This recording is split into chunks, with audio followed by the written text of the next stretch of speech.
Chapter 26 Region Safe Area Z4 is divided into 3 regions, and this division is as clear as the different lines separating a chessboard. The first region is the poorest and most miserable, and with reason, the closest to the Great Walls. This district is called the Forgotten Zone, where decay and poverty spread like a plague. Narrow, dark streets are filled with deteriorated buildings with faded facades and broken windows. The streets are lined with makeshift stalls, where street vendors try to sell low-quality goods to survive. The residents struggle daily to get work, food, and even water. The cruel and fatal crimes are one of the biggest issues in the Forgotten Zone. Some gangs and criminal groups of smugglers operate in the shadows, taking advantage of the weakened state of the residents. For this reason, this is the layer of least importance to the Alliance. The second layer, more central than the previous one, is where the commercial zone is located. This region is the beating heart of Safe Area Z4, where commerce thrives and economic activity is most intense. The streets are wider and busier, full of stores, restaurants, and bustling parallel markets. There are many people from different social classes that frequent this zone, and for this reason there are well-divided districts in this area to separate the poor markets from the risks. Towering skyscrapers rise up all over the commercial zone, displaying bright holographic advertisements and modern facades. The lighting is even more intense in this area, with colorful neon lights that illuminate the nights and draw the attention of the citizens.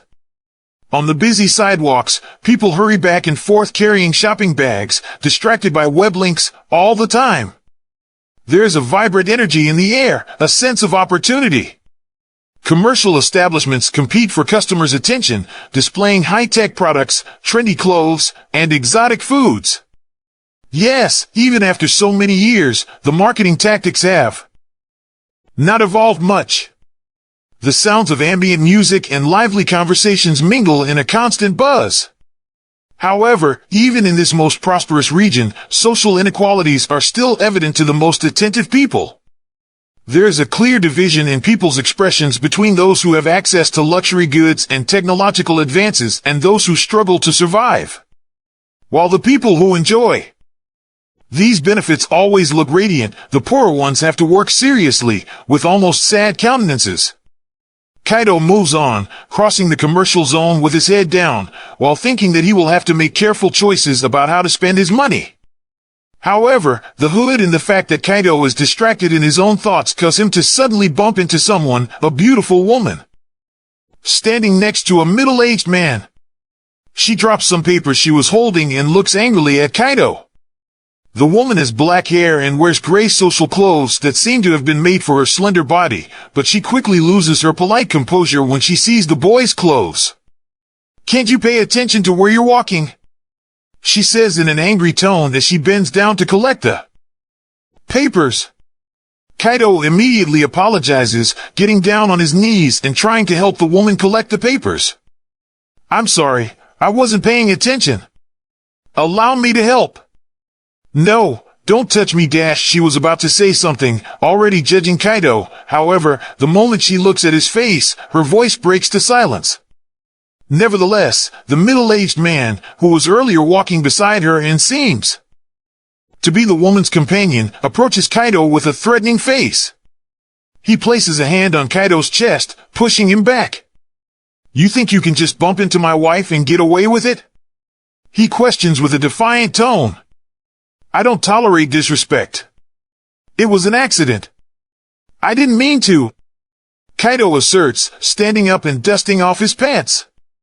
Kaido's words only make the man even more angry. Because not only does Kaido dare to exchange words with him, but he doesn't seem to be afraid either. And to make matters worse, the surrounding crowd begins to crowd together, forming a circle around the two, which leaves the man with the pressure to protect his companion. Faced with the mounting tension, Kaido realizes that he will need to decide how to handle the situation.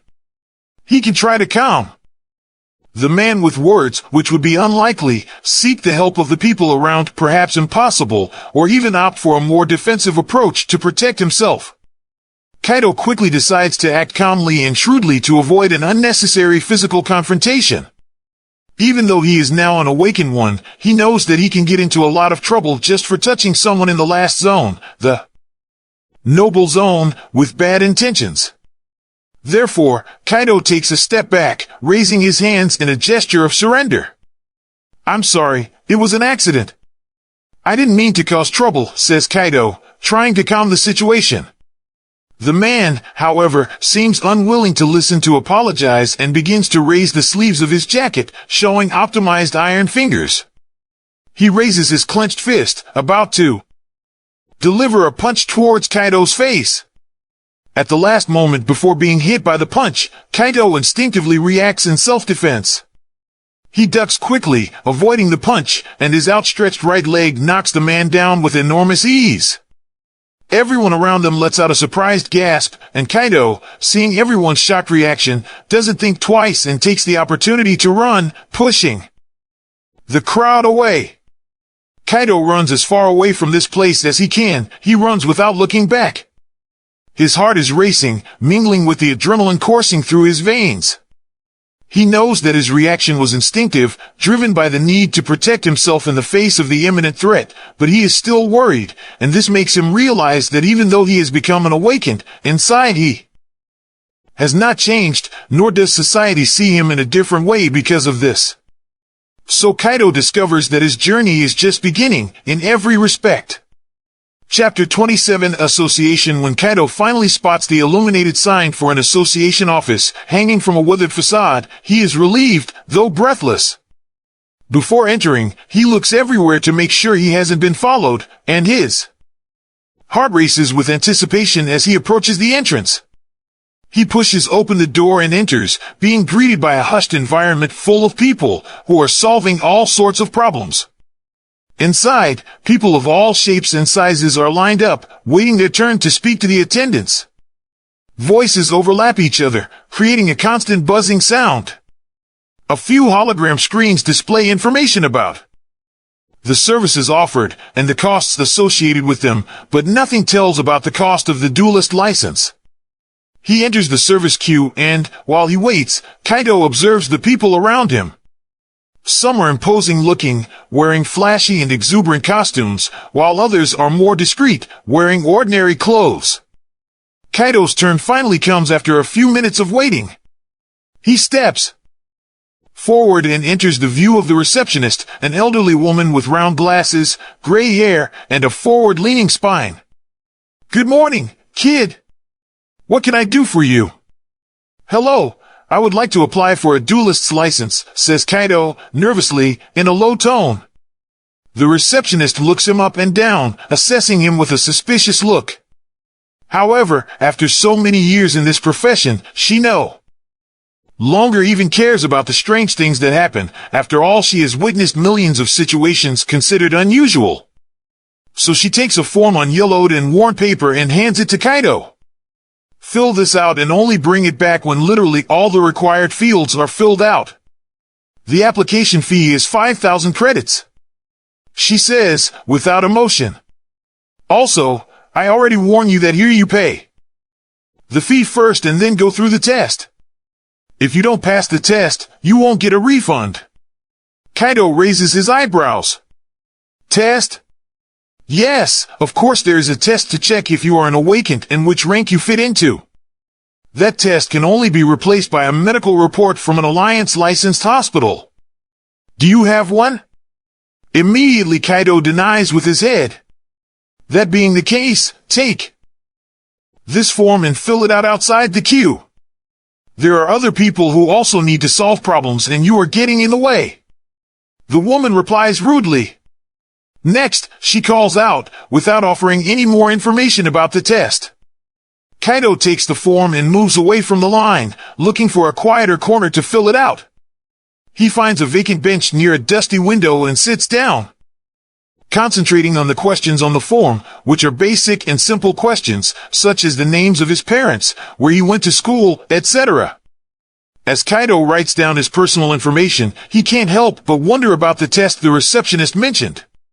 Although he is a fan of the awakened, as everyone is these days, Kaido is more used to reading stories about their achievements, not the bureaucracies of the profession. With the form filled out, Kaido returns to the line, holding it carefully in his hands.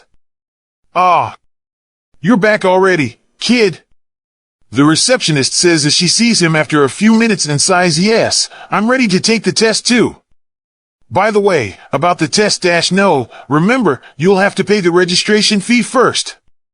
The woman then drags across her desk a small circular machine and continues, "Approach the web link on your wrist so I can make the debit." Kaido nods and extends his right arm forward. The woman holds the web link from Kaido's wrist close to the circular machine, and as the machine scans Kaido's bank account, she looks at him and thinks, he has a nice face, but 5,000 credits is a lot of money. If he had that amount in his account, he definitely wouldn't be dressed like that. However, contrary to the receptionist's thoughts, the system performed the transaction.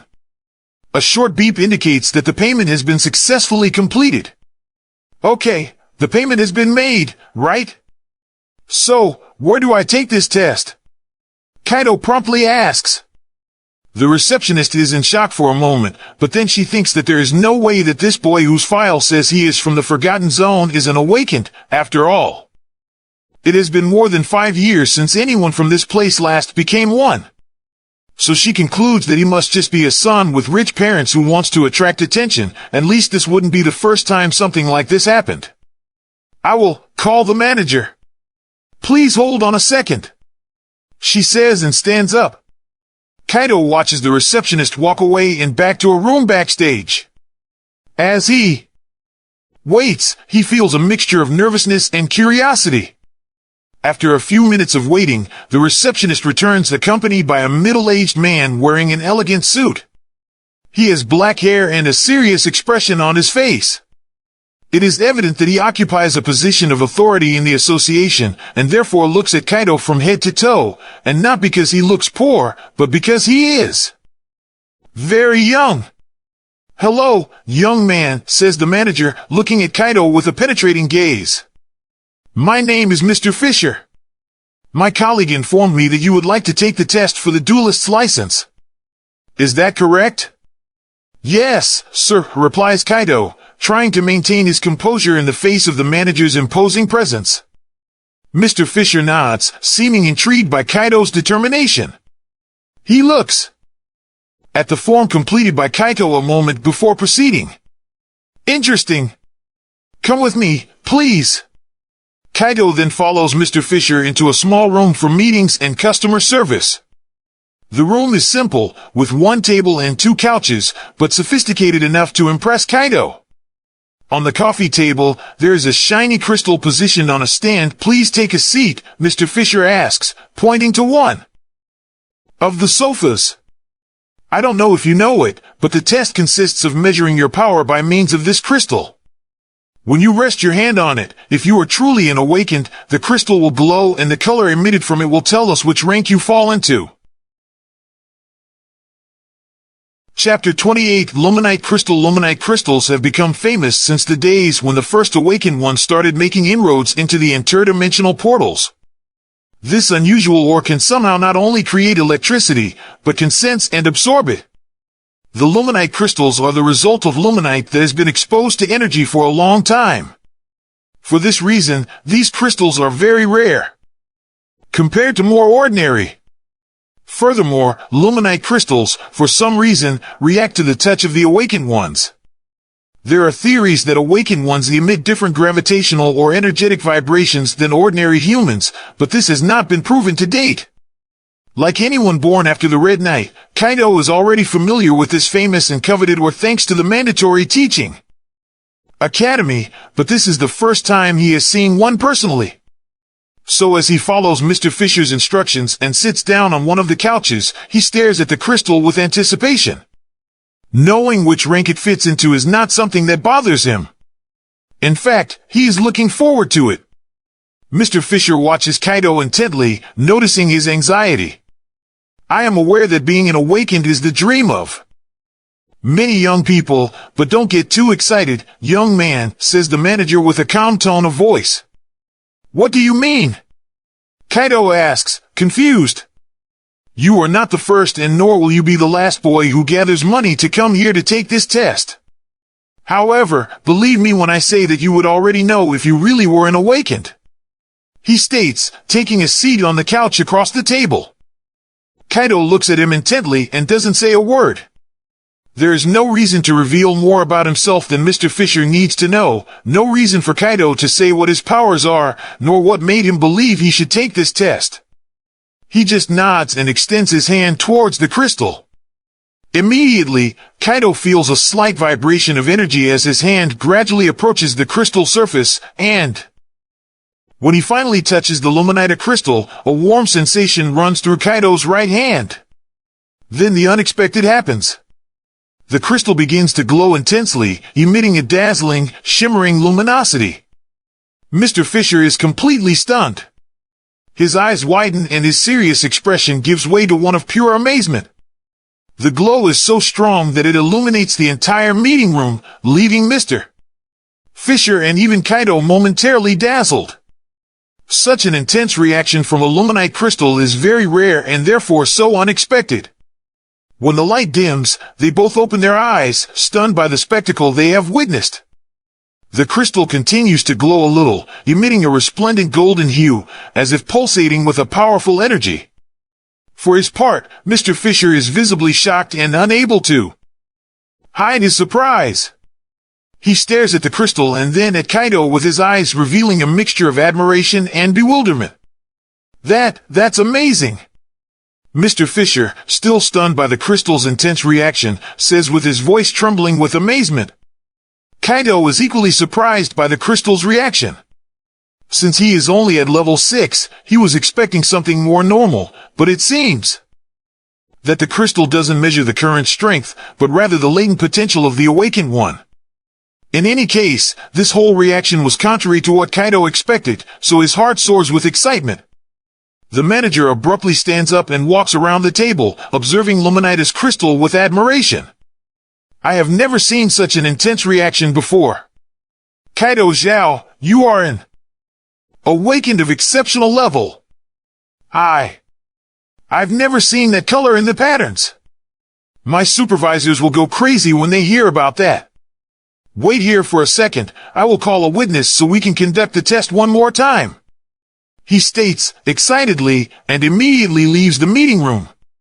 Upon hearing Mr. Fisher's words, the smile that was slowly emerging on Kaido's face disappears completely, as he begins to think of all the heightened attention he will now receive if his powers become public. With his mind agitated, Kaido looks at the glowing luminite crystal in front of him. As he stares at the item, he thinks that he doesn't want to have his life invaded by the unwanted attention of others, nor to become a guinea pig for scientific experiments. He has already recovered an arm from scratch, so if scientists discover that he has such an ability, they will surely want to study him. In addition, Kaido remembers the stories of other exceptional awakened ones who had their lives changed dramatically after being discovered. Many received fame and recognition, but others were persecuted and feared. He does not know how his story will unfold, and the uncertainty I don't want to become a lab rat, Kaido says to himself and extends his hand again in the direction of the crystal. There must be a way for me to forge a result, or try to control this energy. However, before Kaido can even make a test, as he ponders how he will forge the test, Mr. Fisher returns to the room, accompanied by a witness, the same receptionist as before.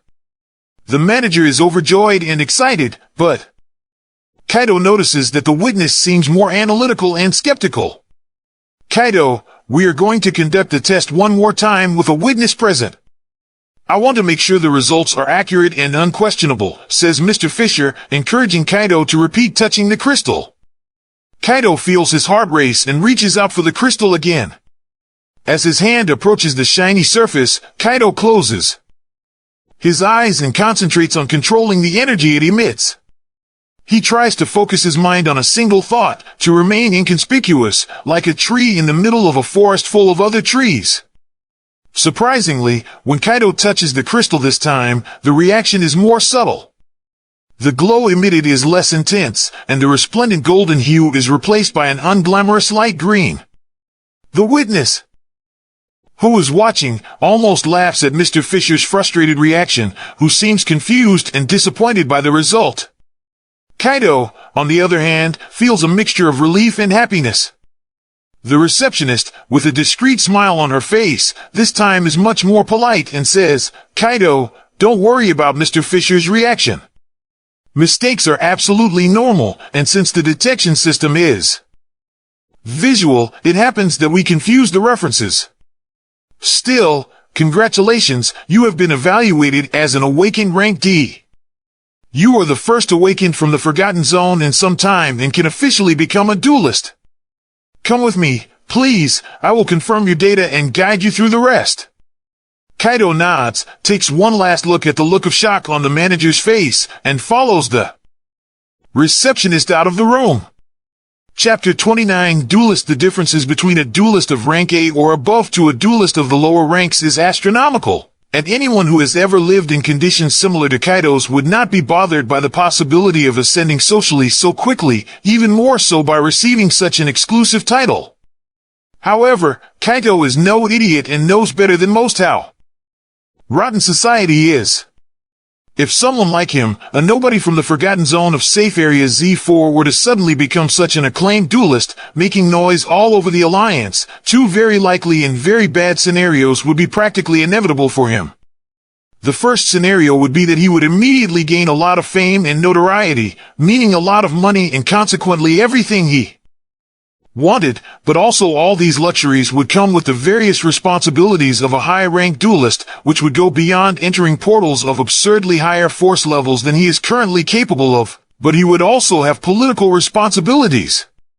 In other words, one way or another Kaido would end up covered in trouble or, at worst, dead within a short time. The second case, and the most likely to happen to him, would be that the rich would not like someone like Kaido at all growing up in life, regardless of how beneficial he could be to humanity in the fight against the portals. So Kaido would end up in some Alliance laboratory, or worse, his corpse would end up in some ditch in the Celestial Abode or inside a rank S portal. Thinking about these possible scenarios, Kaido is extremely happy with the final result of the test. Surely he will have a longer journey to get where he wants to go, but when the day comes that the Great Ones notice him, Kaido believes that he will already be strong enough to take care of himself. So, after leaving Mr. Fisher's meeting room, Kaido follows the receptionist through the halls of the association's office headquarters while almost bouncing with happiness. As they walk, the receptionist, who is now acting much more friendly, begins to explain what it means to be a duelist and the responsibilities that this position entails. She mentions that duelists are recognized by the Alliance and are allowed to use their powers for the sake of protection and justice, meaning that they are the only awakened who have official permission to use their powers, in public or not. Furthermore, she states that it is mandatory for all duelists to go to the Celestial Abode at least once a month, or that they ask for prior permission for a month-long sabbatical.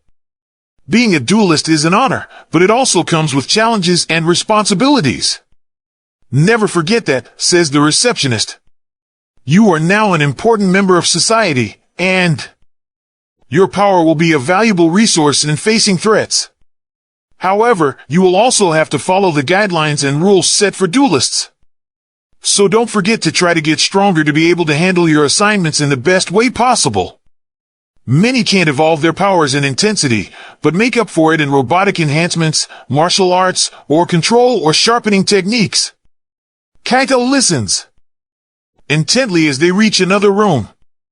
The receptionist seems very wise, unlike what she showed herself to be the first time they talked.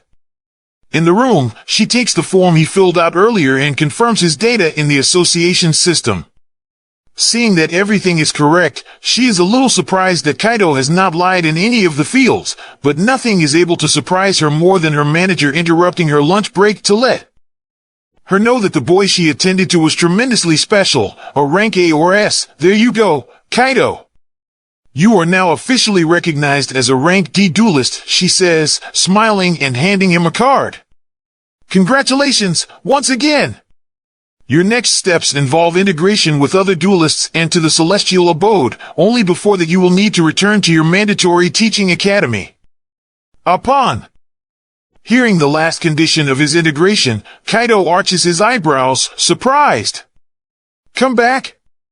Wait, is that serious? The receptionist nods. Understanding Kaido's surprise, she explains, yes, it is one of the Alliance's guidelines for all of us, and even stricter when it comes to awakened ones. All awakened ones, regardless of whether they will be duelists or not, are required to continue their formal education and mandatory training at a licensed academy. This measure is to ensure that the awakened ones also develop academically and have a solid foundation of knowledge in martial arts. Kaido is a bit disheartened at the thought of returning to his old school. After all, it has been a year and a half since he left it, and he definitely doesn't miss it. However, that decision is out of his hands, as it is a requirement for all awakened ones. I know it can be a little disappointing to have to return to your old school even though you have become an awakened, says the receptionist, noticing Kaido's expression. But believe me, this is an opportunity for you to excel even more. Your experience as a duelist will give you a unique perspective. Besides, if you follow a simple schedule of classes, it won't get in the way of your trips to the celestial abode or forays into the portals at all. Kaido ponders over the receptionist's words and realizes that she is right, although she hasn't realized that the reason for his fear of returning to the mandatory teaching academy is not about having a double life, but about reliving past traumas. Anyway, Kaido thinks that maybe returning to his school could be a chance to show himself that he has grown up and thus face his own fears. All right, says Kaido, resignedly. If that's one of the rules, then I'll go back to my old school. The receptionist smiles, satisfied with Kaido's positive attitude. Finally, she gives him some final guidelines about the process of returning to school and warns him that the association has an obligation to keep his awakened status secret, except to the Alliance, because there is a trustworthiness agreement between citizen and government. This sounds like advice to Kaido to keep his identity as a duelist a secret and not to get into trouble. As Kaido says goodbye to the receptionist and leaves the room, he feels a mixture of emotions. He is relieved that his being an awakened from the Forgotten Zone will not get out in the media, excited for his first trip to the celestial abode, but also aware of the challenges he will face when he returns to school. Chapter 30. Return. The mandatory teaching academies are advanced educational institutions that are specifically designed to train children and young people to survive the world after the Red Night. However, they are also institutions of intense preparation for those who may or may not become awakened in the future, creating opportunities for universities and other branches, including internships, in associations or in some department of the Greater Alliance. These academies are a fundamental part of the educational system established by the Alliance and aim to provide a complete and balanced education for young people.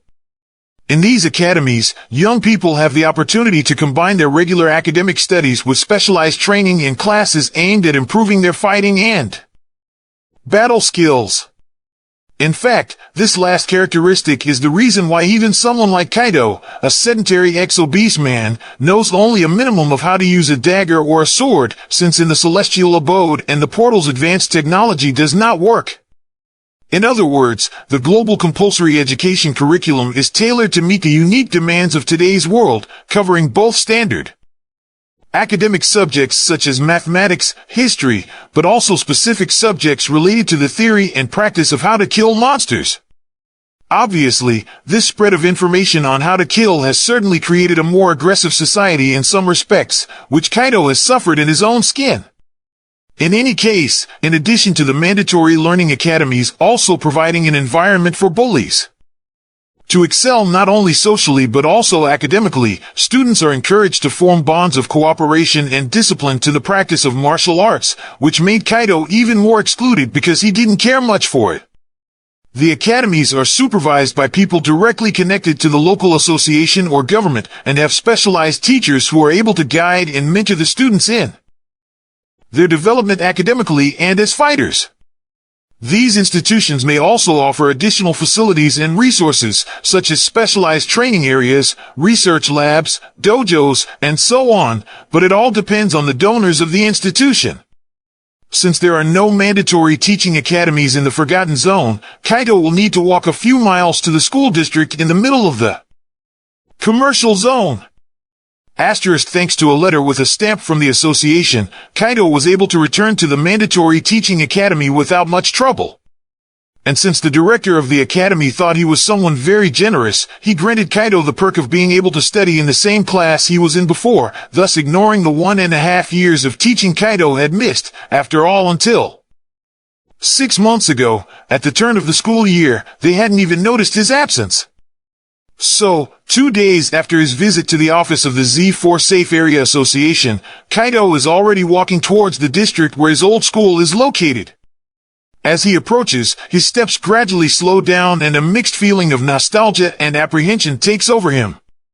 It is as if the memories of his past and the uncertainties of the present are mixed together, creating a dense atmosphere around him, like a stormy cloud over his head. Incredibly, returning to his studies was causing Kaito more fear than fighting the shaman goblin. Finally, as Kaito approaches the front of the school, he notices the imposing building. The building is made of weathered metal, with tall, narrow windows that seem to peek out at the students who pass by. The main entrance is marked by classic glass doors, and in the entrance hall are the lockers where they must change their shoes. As Kaito stares at the facade of the school, his mind begins to be invaded by memories. His eyes unwittingly fall to the left side of the main building, where there is a separate shed where they usually keep the sports balls. Behind this shed, Kaito has already had to involuntarily fight against other people who are also suffering at the hands of the bullies, only to make them laugh at his lame techniques. Then the bullies would make a point of showing them how a fist twist should be done or how the most effective way to kick balls was. Kaito remembers all this perfectly. Anxiety begins to take over him as he faces this place once more, and his heart races. As Kaito stares at the facade of the school with a fearful countenance, he wonders if he will be able to fit into this environment, if he will be able to overcome the traumas of the past. At the same time that Kaito is occupied with his internal conflicts, he sees the other students arriving at the academy looking at him. In fact, most people who pass by him easily notice his presence and continue to stare at him for some reason. Did I not adjust the uniform right for my new size? Kaito mentally asks himself. People stare at him and then whisper among themselves, which only makes him even more afraid. However, contrary to what Kaito is thinking, people are not looking at him because they think he is strange or ugly like they used to in the past, but rather the opposite. Who is that boy? A girl inquires to her friend next to her and continues to stare at Kaito as she passes by his side, to the point where she bends her neck to stare at him some more. He must be a new boy, a transfer. Her friend replies, a little shyly. Deep down, Kaito still doesn't understand how much he has really changed. Not only has he gotten taller and thinner, his hair is much silkier and shinier, as well as his eyes, which now stand out very much with a vivid glow on his thin face and smooth skin. Taking a deep breath, Kaito takes the first step toward the entrance of the school, and as he strides with cautious steps toward the entrance, he feels the stares of the other students upon him. As he enters the building, Kaito notices that the conversations around him abruptly cease and everyone seems puzzled by his presence. He says nothing, but sweat begins to drip down his forehead. Easy, they are not looking at me. They are looking at someone behind me. That's it. Kaito tries to think rationally. As Kaito changes shoes, 3 girls passing behind him exchange curious glances and only a few moments later begin to comment in whispers about him. Have you guys seen the new student? He's really impressive. Yeah! That red-headed bangs of his. I wonder if he has a girlfriend. Oh! Are you already interested at that point, Amy? Unfortunately, Kaito doesn't hear that. Although he has enhanced basic senses, he is too busy with his internal war. Nevertheless, Kaito can hardly imagine what lies ahead for the rest of the day. Chapter 31: Traumas. The compulsory teaching academies follow a military education system, so besides wearing standard military uniforms, good behavior in the classroom is also highly appreciated.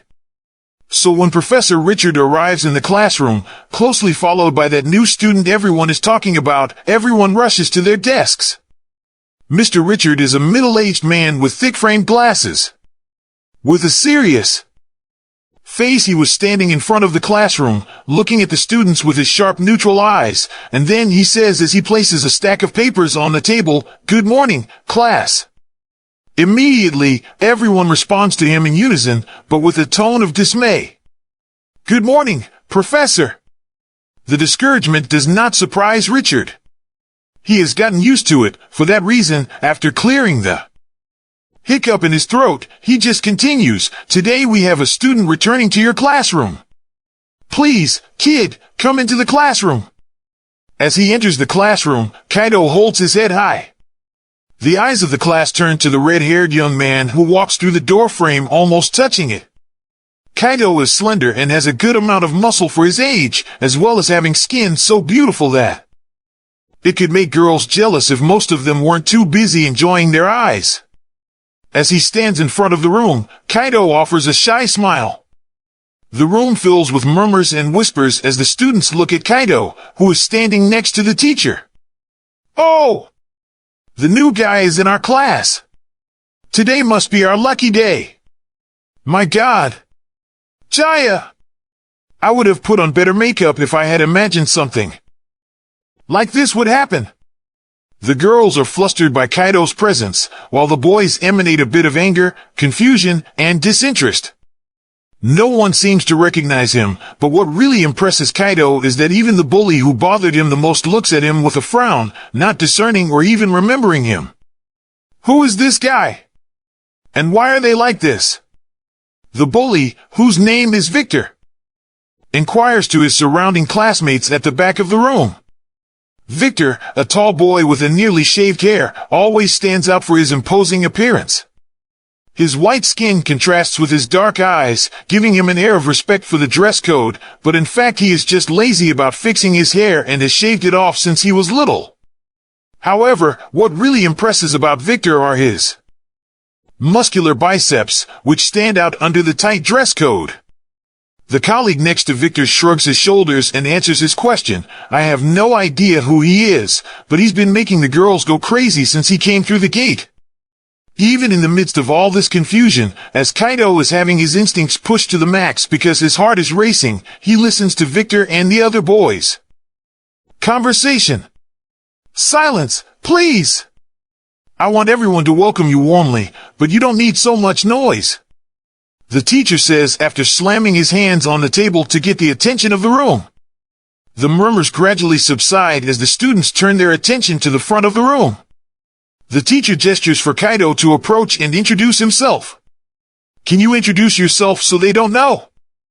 "You, please." The red-headed young man steps forward, feeling the strange mood in the air. He stands in front of his colleagues, feeling everyone's gaze on him. "My name is Kaido, and it will be a pleasure to study with you." The words come out of his mouth with a slight hesitation, but he does his best to maintain a confident posture. His name echoes through the silence of the room, and yet there is no reaction of recognition from the others. Victor's face remains impassive, without a glimmer of remembrance. The bully's indifference strikes Kaido as a mixture of relief and disappointment. On the one hand, it is a relief not to be recognized as the boy who suffered bullying in the past, but on the other hand, it is painful to realize that no one remembers him, and it is shocking how a year and only a few months can simply erase someone from people's memory. So, they just forgot me, or it's just the appearance. But my name is the same. Okay, Kaido is your classmate. Let's treat him with respect and help him reintegrate into our group. The teacher nods in approval and says, "Kaido, please find a vacant seat and settle in." He nods and walks down a hallway of the classroom, feeling the curious looks of his new classmates. He sits in a chair at the back of the room, next to the window, as he tries to disguise his internal pride at not being recognized. Victor is sitting a few desks away from Kaito and maintains his usual disinterested expression, his eyes wandering around the room as if everything there were irrelevant. Kaito observes Victor briefly, but in fact there is no spark of recognition in his gaze, so he decides to conform. However, when Kaito comes to terms with the fact that he will not be recognized and looks to the window to his left, he misses the moment that Victor's eyes are aiming at him. Throughout the class, Kaito remains silent, absorbing the information passed on by the teacher. He wants to take this new chance to start over and be recognized for his skills as a duelist, so he needs to be much more studious and focused than he was before. As the minutes tick by, he realizes that the change from awakening has happened not only in his body, but also in his intellect. He doesn't have to try as hard as before to remember some things, nor does he have to struggle to stay focused on a boring subject. Looks like it was worth investing a few points in intelligence. Kaito concludes, satisfied, at the end of the first class time. And it is in this interval between times, when Professor Richard leaves the room so that another can take his place, that Victor and his friends approach Kaito. Kaito appears to be busy looking at the window while he is actually checking out the day's items that are in the merchant store. "Hey!" someone behind Kaito says in an angry voice. "I've never seen you around here before. What did the teacher mean by reinstatement? Have you ever studied here? Who are you?" At that moment, Kaito looks back and sees Victor and the others looking at him from below. Besides them, everyone in the room is looking at the scene as well, interested. Not to mention that there is also a crowd of people from other rooms gathering at the door of the room, which makes Kaito swallow saliva dryly. Chapter 32 Crowd. When Kaito suddenly hears an angry voice behind him, he shivers. "Hey! I've never seen you around here before. What did the teacher mean by reinstatement? Have you ever studied here? Who are you?" Kaito turns around and sees Victor and the rest of his classmates, who analyze him from top to bottom, mixing curiosity and contempt. However, it would be nice if it was just them.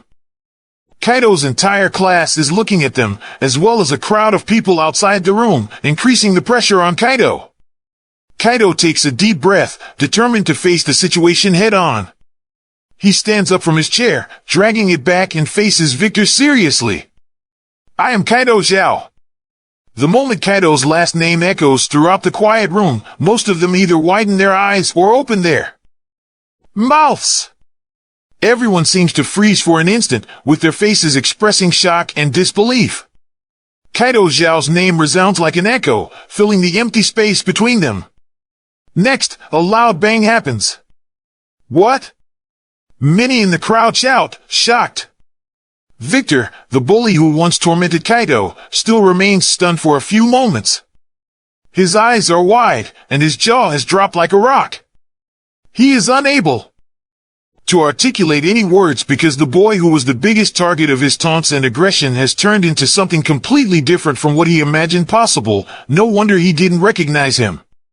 The other classmates are also perplexed, analyzing the difference between their memories of Kaito and how he is now. His metamorphosis is so extraordinary that it is difficult to compare the image of the fat, ugly boy they remember to the young man before them, who looks like something from a fashion magazine.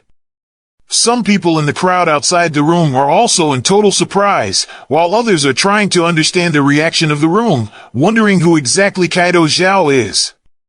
Some recognize him because in the past he has embarrassed himself in front of everyone several times, but even with a name, it is difficult to remember. After all, it is almost impossible to assimilate that the two are the same person. As anxious murmurs begin to spread, Victor takes a step backward with sweat dripping down his face. "No, it can't be. That doesn't make the slightest sense," he exclaims. "Exactly. There's no way you can be that piglet." Another bully agrees. The other one was much smaller and was, I don't know, 40 pounds heavier. "But I am this piglet," Kaito says, looking into Victor's eyes. Silence settles again in the room, but this time it is different. There is a moment of reflection among those present, and Kaido's words begin to resonate in their minds.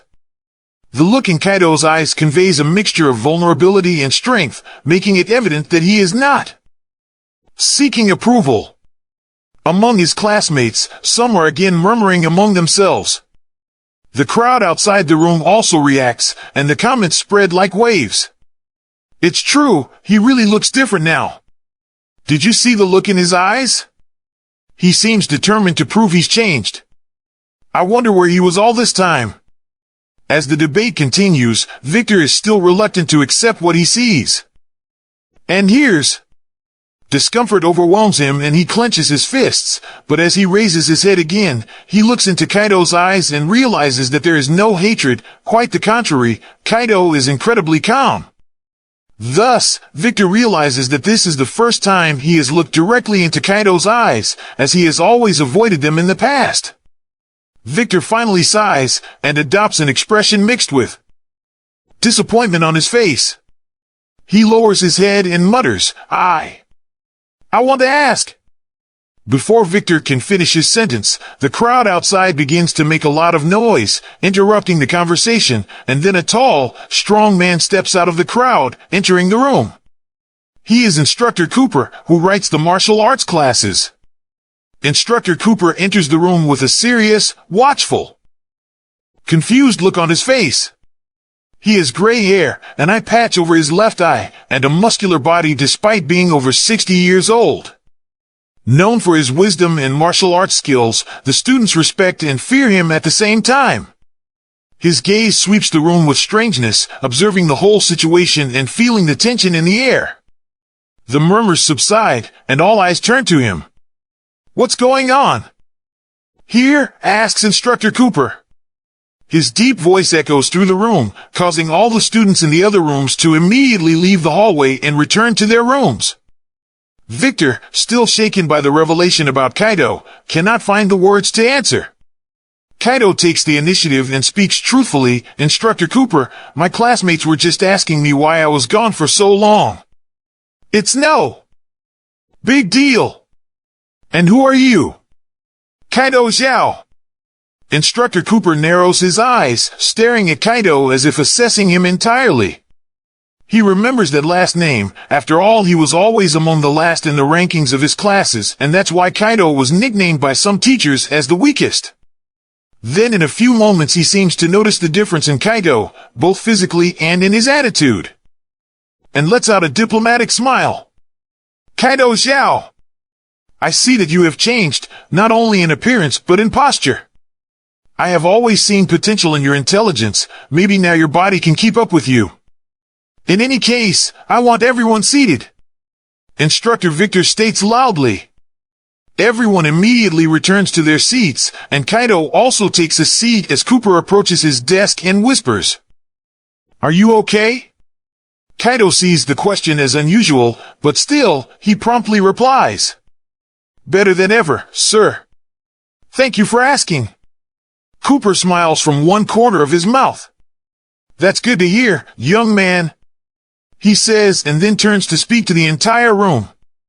I hope you guys aren't feeling cold, because we will be training outside today. So, go to the changing rooms and put on your training clothes. I'll meet you in 15 minutes on the terrace. Kaido is still a little shocked that Instructor Cooper has treated him well for the first time in his life and that he seems guilty in a way. After all, Cooper has seen his bruises so many times in the locker room in the past and never asked a single question about it. It seems that thinner and taller people really are treated better. Kaito thinks, getting up. Come on, what are you waiting for? Hurry up. Whoever is late will have to do 200 push-ups.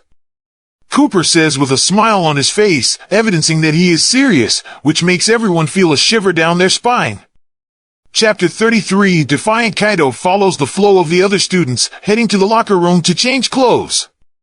His mind is still full of questions, but he feels some relief.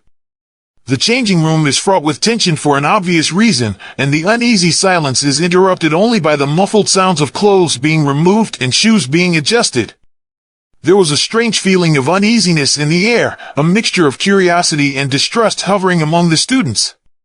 Victor doesn't look at him and is quieter than usual, which all the students are finding strange. While changing, Kaido looks into the mirror and stares at his reflection. He has indeed changed a lot. He literally looks like a different person. The other boys around him look at Kaido as he takes off his shirt and shows an athletic body, but although Kaido has evolved, there are several scars on his back that have not disappeared, even with the regenerative power of a vampire. Perhaps these marks are to show him that he has not simply changed his body, or perhaps they serve as an eternal reminder that he will never forget his past. Kaido notices the looks from the other boys around him and quickly puts on his training shirt. Just then, a short young man with spiky black hair approaches Kaido. His brown eyes display a mixture of curiosity and friendliness. "Hey, you're Kaido, aren't you?" says the boy, extending his hand to greet him. "My name is Hiroshi. I'm also new here, transferred from an academy in safe area Z1. Kaido shakes Hiroshi's hand, feeling confused by the boy's approach. "Nice to meet you, Hiroshi. Is the mood weird between you and the big strong guy, or is it just my impression?" Hiroshi muttered, leaning in close to Kaido.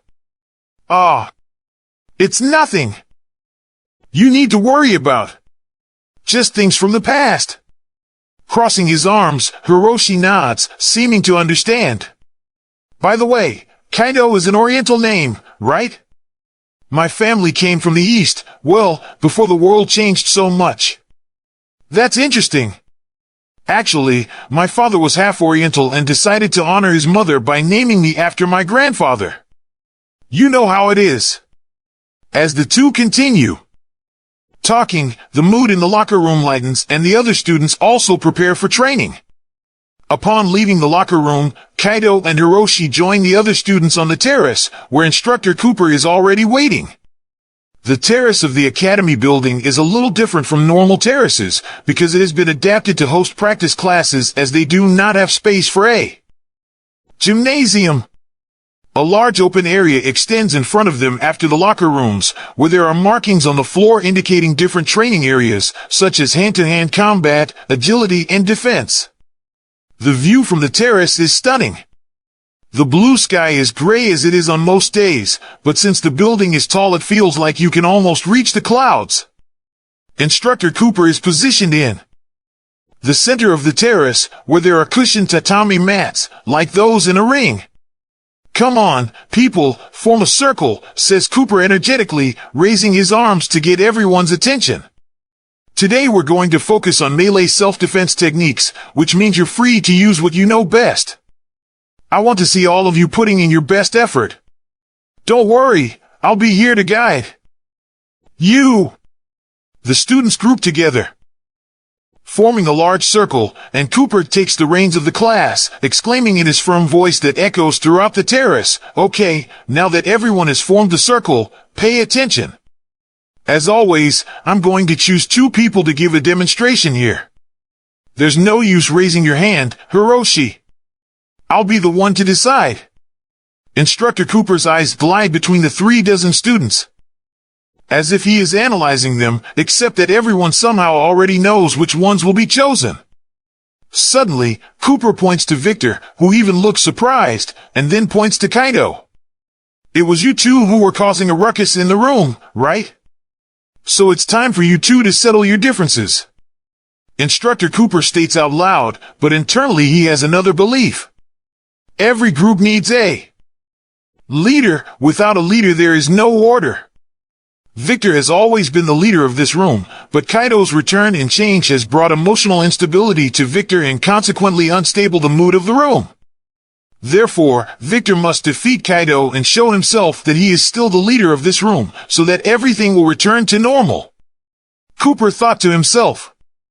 As usually happens, when the 2 students are chosen, they both start walking to the center of the circular tatami without saying anything. The other students seem excited about this, both the athletic bullies, the girls, and even the more ordinary students, who are fed up with Victor. Basically, the other students form an audience around to watch the demonstration. Victor's defiant, poignant look contrasts with Kaido's serene expression. Cooper stands in the center of the circle, watching the two opponents intently. "This will be a learning moment for all of us," says Instructor Cooper seriously. "Remember that this is just an exercise, an opportunity to apply the techniques we have learned so far. Maintain mutual respect for each other and use your knowledge responsibly. No breaking of bones is allowed. And I will tell you when the confrontation is over." The students keep their gaze fixed on Victor and Kaido as Instructor Cooper signals for them to take their positions. The two combatants prepare for the clash as they face each other. Victor looks Kaido up and down and thinks, "I can't believe I almost apologized to this guy. He is the same person I have used hundreds of times before as my punching bag. He may be taller and more athletic now, but he's no different. Get ready, Kaido, you will fall once again by the technique of my fists." However, despite Victor's determination, when he finishes adopting his fighting stance, he looks down at his own hands and realizes that he is trembling. For his part, Kaido has never thought of seeking revenge, or even anything close to it. He doesn't hate Victor, he just hates the weak person inside himself. However, Kaido is also human and wants more than anyone to finish Victor off in front of everyone, so he smiles with the corner of his mouth when he notices a look of fear on Victor's face. Silence hangs in the air as the tension builds. Only the whispers of the wind and the controlled breathing of the spectators are heard. Finally, the confrontation begins when Instructor Cooper uses his whistle. Victor, with his brutal strength, lunges toward Kaido, demonstrating aggressiveness and a confidence that does not exist. He intends to impose his technical dominance on Kaido from the start. He is slow. Kaido thinks as he sees Victor approaching and without any difficulty deflects the first punch attempts by Victor. One high punch on the left. Another on the right. Lastly, a low kick aimed at the stomach.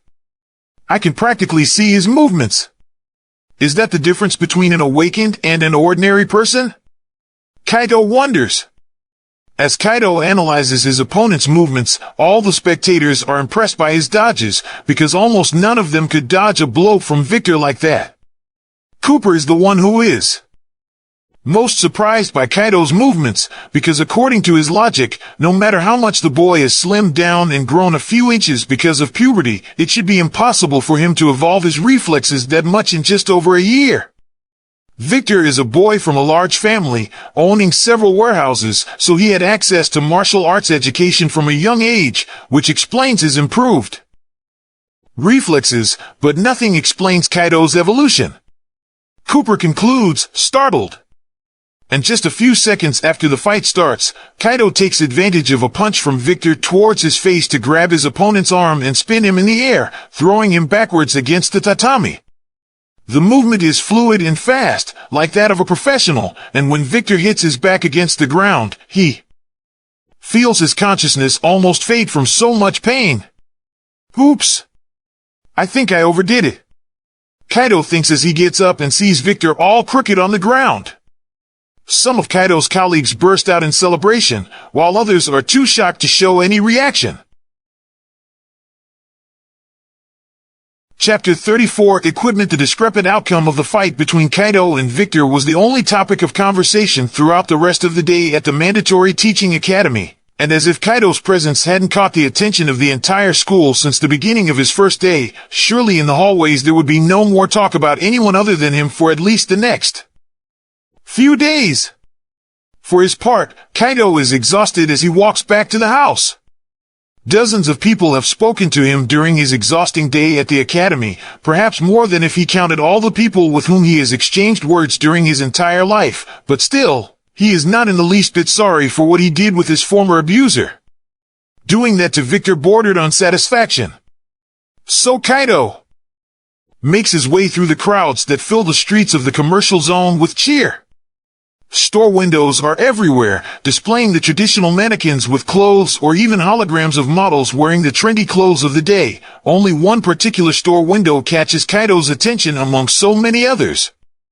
In this window, there is a hologram of a tall, strong, handsome man in full armor. with a sword over his shoulder, smiling triumphantly. "Ah! I almost forgot that!" Kaido suddenly exclaims and puts his hand in the right pocket of his blouse, pulling out a piece of paper containing a printed list. I still need to buy the items that the association demanded. So, since he is so close to a store that sells items for duelists, Kaido ventures inside. Like any other store in that area, the place is filled with people, but most of them are not customers but just people curious about medieval weapons and other things. So when Kaido enters the store wearing his unflattering black military uniform in a place so close to a school district, he is not even considered a possible customer by the clerks. After all, many students enter the store every hour. Kaido doesn't care about the fact that an attendant doesn't run to serve him. He is too busy thinking about what kind of gun he will buy. It is mandatory to have at least one weapon, not to mention basic armor, and it would also be nice to have sturdy boots.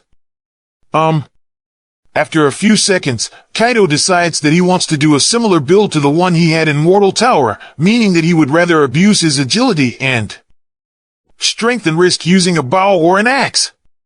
With this in mind, the obvious ideal is for him to buy a dagger or one-handed sword to use with his agility.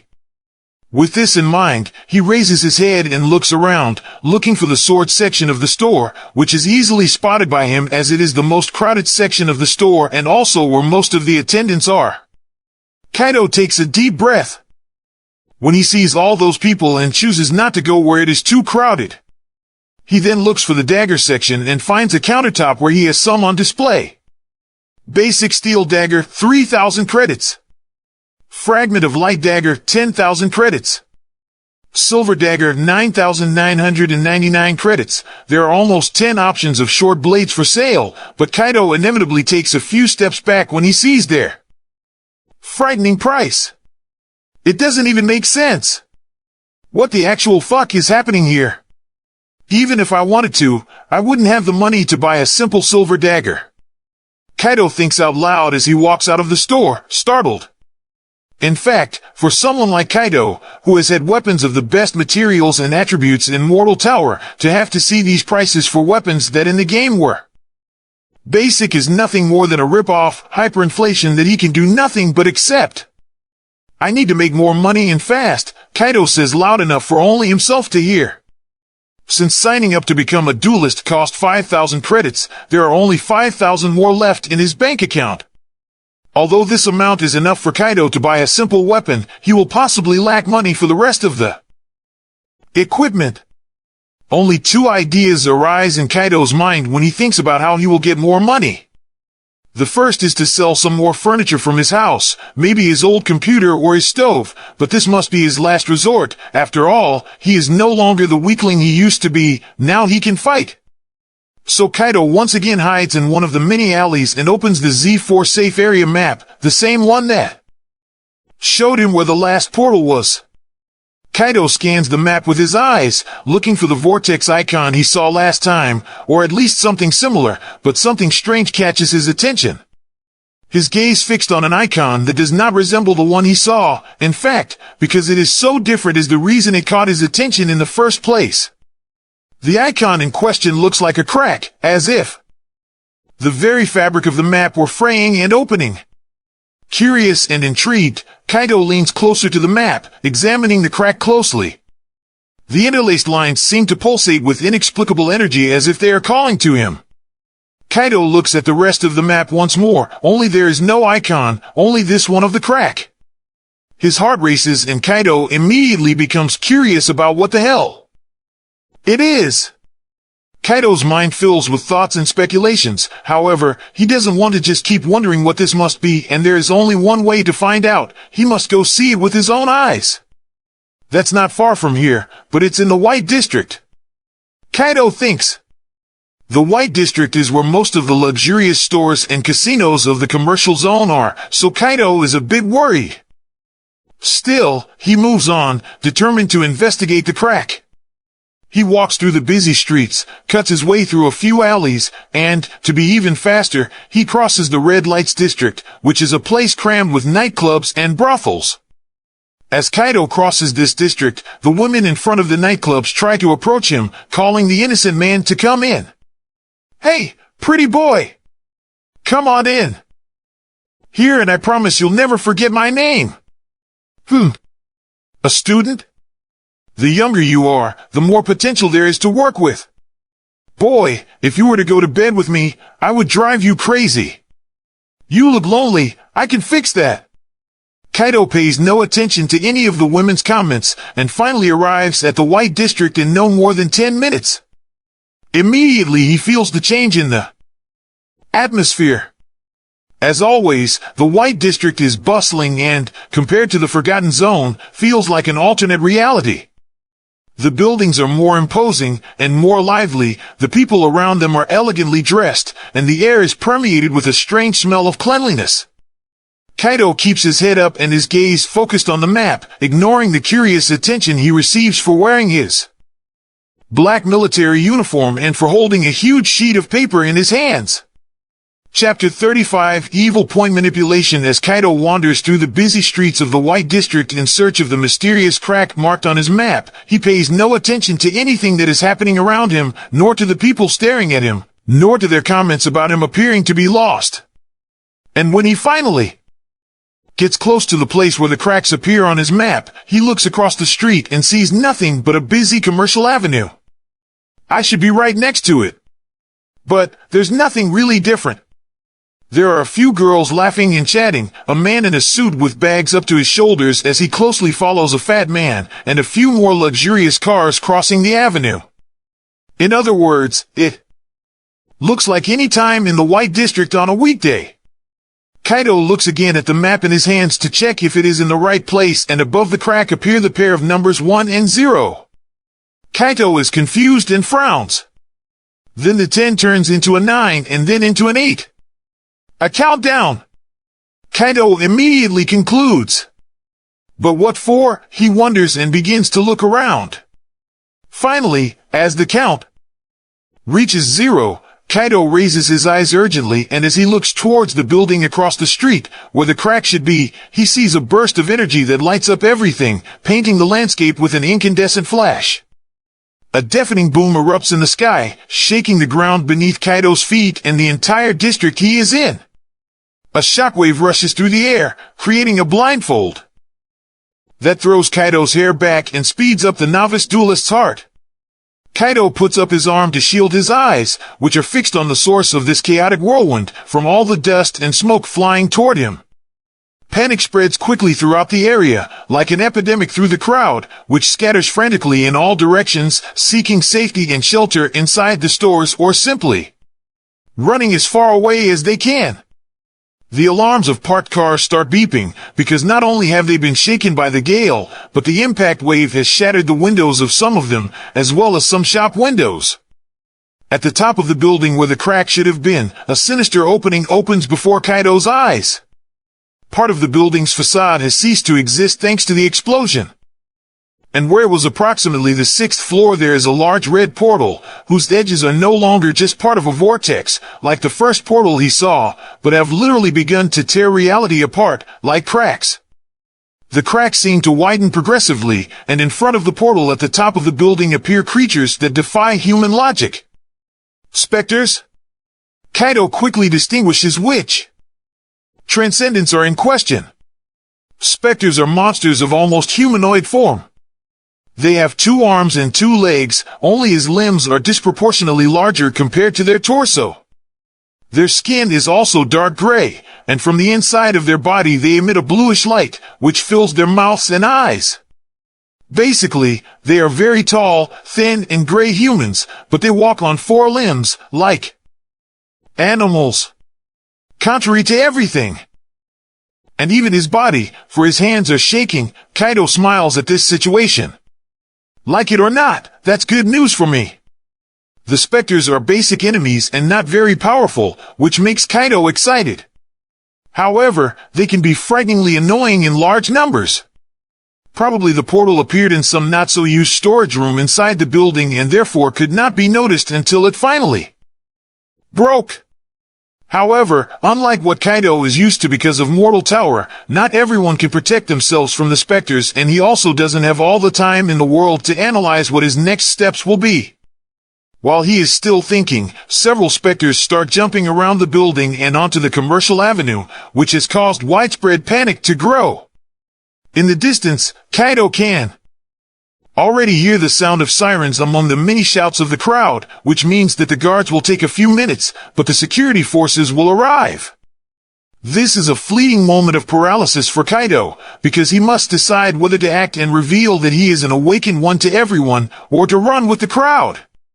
Kaido knows that it's not his duty to act like a hero. After all, he won't gain anything from it, but it doesn't take him more than a second to make this decision, not because he desperately wants to save these people who are in danger, but because he is elated by the feeling of nostalgia for seeing simple specters and is excited to test his strength on them. Courage bursts into his chest like a powerful, indomitable force, propelling him to action. His spirit ignites, fueled by an unshakable conviction. With a fire burning inside him, Kaido charges forward, and with a swing of his legs, he hits a specter who is running after a fat man with a funny mustache. The ghost hit by Kaido flies several meters and hits a billboard that was running an advertisement about the latest generation of web links. The sign explodes into pieces, raining debris and sparks onto the street.